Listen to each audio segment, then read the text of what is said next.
শূন্যতায় বন্দি আমি, তুমি বন্দি খেয়ালে। ভাষাগুলো আটকে আছে নীরবতার দেয়ালে। ইচ্ছেগুলো খুবই অল্প, কিন্তু প্রতিটা ইচ্ছেতেই না পাওয়ার গল্প। সব কথা বলা হয় না, কিছু অনুভূতি চুপচাপ বুকে পাথর হয়ে জমে থাকে। সব শিক্ষা বইয়ের পাতা থেকে হয় না, কিছু শিক্ষা পরিস্থিতি আর বাস্তবতা শিখিয়ে দেয়। জীবন থেকে একটা জিনিস শিখেছি, চাইলেই সবার আপন হওয়া যায় না। মানুষ আসলে যতটা আপন সাজে, আসলে ততটা আপন হয় না। শান্তির ঘুম তো ছোটবেলায় আসতো, এখন তো শুধু ক্লান্ত হয়ে শুয়ে পড়ি।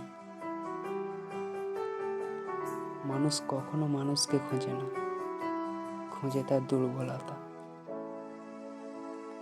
নীরবতা অনেক কথা বলে, যা বোঝার ক্ষমতা সবার থাকে না। হাসতে নিজে শেখো, কারণ কাঁদতে দুনিয়া শিখিয়ে দেবে।